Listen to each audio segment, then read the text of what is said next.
Di sepanjang perdagangan hari ini, untuk BBNI kembali mencetak all-time high di perdagangan sesi kedua, tepatnya di 10.425 dan semoga bisa menjadi referensi untuk Anda. Dan selanjutnya kami akan mengajak Anda untuk menyimak informasi emiten pilihan yang berhasil dihimpun oleh tim redaksi kami. Di mana pemirsa PT Merdeka Copper Gold Tbk atau MDKA berhasil membukukan peningkatan pendapatan di 52,32% di semester pertama di 2023. Namun sayang, kenaikan pendapatan terjadi di tengah perseroan justru mencatatkan kinerja rugi besar di 738,21 miliar rupiah. Berdasarkan laporan keuangan perseroan per 30 Juni 2023, PT Merdeka Copper Gold Tbk atau MDKA membukukan pendapatan usaha sebesar 520,03 juta dolar Amerika atau setara dengan 7,80 triliun rupiah. Angka tersebut naik 52,32% dibandingkan periode yang sama tahun sebelumnya yang tercatat sebesar 341,40 juta dolar Amerika. Di tengah kenaikan pendapatan, Persero mencatatkan rugi bersih 49,21 juta dolar Amerika, 738,21 miliar rupiah dari sebelumnya laba 96,79 juta dolar Amerika di semester 1 2023. Pendapatan tersebut ditopang oleh segmen penjualan emas, perak, katoda, tembaga, dan ferronikel ke pihak ketiga ekspor sebesar 354,63 juta dolar Amerika. Posisi naik 16,34% year on year, penjualan ke pihak ketiga di pasar domestik tercatat 166,78 juta dolar Amerika, melonjak 376,66% year on year. Di tengah peningkatan pendapatan, beban pokok MDKA melambung 99,96% menjadi 473,89 juta dolar Amerika. Beban terbesar disumbang oleh biaya pengelolaan 513,82 juta dolar Amerika. Sementara liabilitas MDKA per 31 Juni tercatat 2,03 miliar dolar Amerika. Sementara ekuitas tercatat sebesar 2,52 miliar dolar Amerika dan aset sebesar 4,59 miliar dolar Amerika. Berbagai sumber IDX Channel.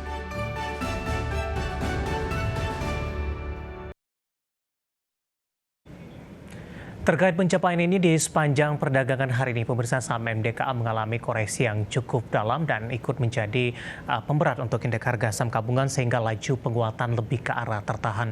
Langsung saja kita ke grafis yang pertama, kita akan coba lihat bagaimana pergerakan saham MDKA di sepanjang perdagangan hari ini.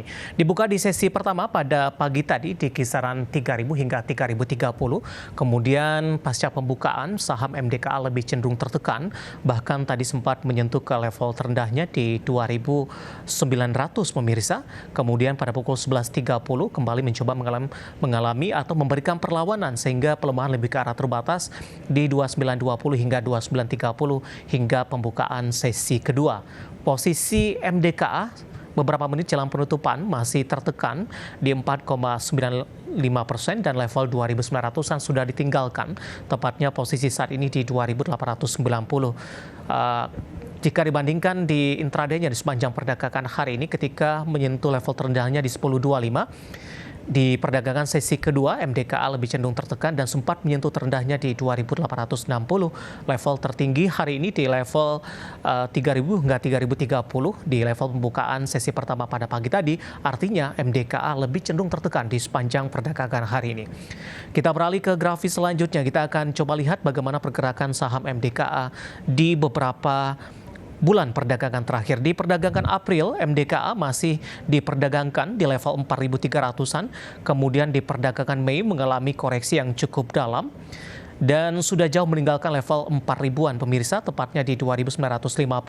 Di Juni 2.910, tepatnya di 20 Juni, dan Juli mencoba untuk kembali mengalami penguatan ke 3.410 dan di Agustus mencoba untuk berbalik kembali ke level yang lebih tinggi di 3.470.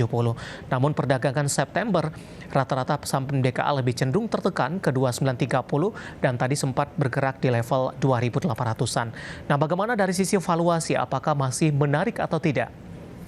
Kita beralih ke grafis selanjutnya, kita akan coba lihat dari posisi price to earning ratio-nya dengan indikator minus di 47,58 kali, PSR-nya di kisaran 4,50 kali, PBV-nya di 5,13 kali, sementara PCFR-nya minus di 99,56 kali. Kombinasi secara fundamental, teknikal, dan juga dari sisi valuasi, dan semoga bisa menjadi salah satu referensi untuk Anda.